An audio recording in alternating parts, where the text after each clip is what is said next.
लोकसभा चुनाव में 5वें चरण की वोटिंग हो चुकी है और अब बारी है छठे चरण की। जी हां, छठे चरण में कई जगहों पर कांटे की टक्कर देखी जाएगी।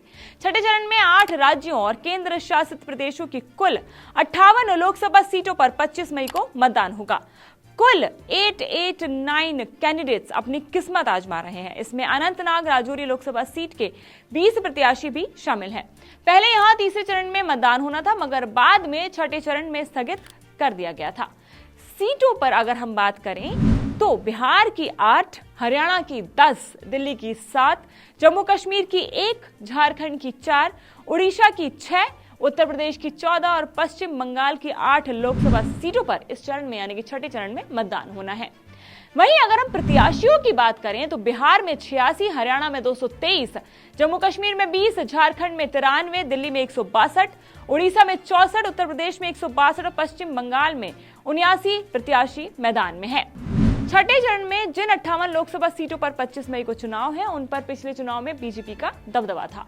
2019 के लोकसभा चुनाव में इन 58 संसदीय सीटों में से बीजेपी 40 सीट जीतने में कामयाब रही थी। वहीं बसपा 4 सीटें जीती थी तो TMC 3, BJD 4, JDU 3, LJP 1, AJSU 1 और नेशनल कॉन्फ्रेंस भी 1 सीट जीतने में सफल रही थी। इसके अलावा सपा 1 सीट जीतने में सफल रही थी।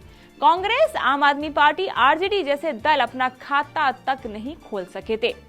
बीजेपी ने हरियाणा और दिल्ली में क्लीन स्वीप करने में कामयाब रही थी। इस लिस्ट में सबसे पहले बात कर लेते हैं यूपी की। उत्तर प्रदेश में छठे चरण में सुल्तानपुर, प्रतापगढ़, फूलपुर, प्रयागराज, अंबेडकर नगर, श्रावस्ती, डुमरियागंज, बस्ती, संत कबीर नगर, लालगंज, जौनपुर, आजमगढ़, मछली शहर और भदोही लोकसभा सीट पर चुनाव होना है।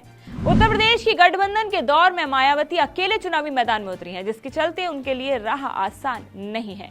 बीजेपी सभी सीटों पर पूरे दमखम के साथ उतरी है और मोदी योगी के नाम पर पूर्वांचल का दुर्ग फतेह करने का प्लान जो है बीजेपी का इस बार बनाया गया है। अब आ जाते हैं बिहार की तरफ। बिहार में 8 लोकसभा सीटों पर यहां छठे चरण में मतदान होना है, जिसमें वाल्मीकि नगर, पश्चिम चंपारण, पूर्वी चंपारण, शिवहर, वैशाली, गोपालगंज, महाराजगंज और सिवान सीट पर शामिल है। बिहार झारखंड में बीजेपी नेतृत्व वाले एनडीए और कांग्रेस की अगुवाई वाले इंडिया गठबंधन के बीच सीधी फाइट है। ऐसे में एनडीए को अपनी सीटों को बचाए रखने की चुनौती है।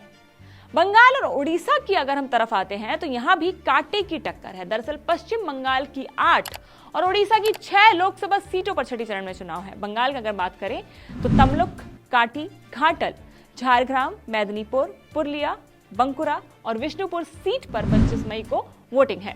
इस बार के चुनाव में पश्चिम बंगाल और उड़ीसा दोनों ही जगह पर बीजेपी को अपनी सीटें सिर्फ बचानी ही नहीं बल्कि उसे बढ़ाने की भी टेंशन है। बीजेपी को दोनों ही राज्यों में छत्रपों से मुकाबला करना पड़ रहा है। बंगाल में टीएमसी से तो उड़ीसा में बीजेडी के 2-2 हाथ करने पड़ रहे हैं। अब बात कर लेते हैं देश की राजधानी की और उससे सटे हरियाणा की। दिल्ली की सभी 7 और हरियाणा की सभी 10 लोकसभा सीटों पर भी छठे चरण में चुनाव होने हैं। 2014 और 2019 में दिल्ली की सभी 7 सीटों बीजेपी जीतने में सफल हुई थी, लेकिन इस बार आम आदमी पार्टी और कांग्रेस मिलकर चुनावी मैदान में उतरी है।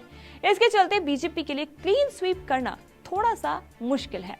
तो हमने आपको इन सीटों का समीकरण बता दिया, हमें यह बता दिया कि किस राज्य में कितनी सीटों और कौन सीटों पर उतर रहा है, किस तरीके से सारी पार्टियां दमखम से यहाँ लगी हुई हैं। तो आपको क्या लगता है, इन सीटों पर आपकी क्या राय है, हमें कमेंट सेक्शन में जरूर बताएं और ऐसे ही तमाम अपडेट्स के लिए जुड़े रहें इंडिया टीवी के साथ।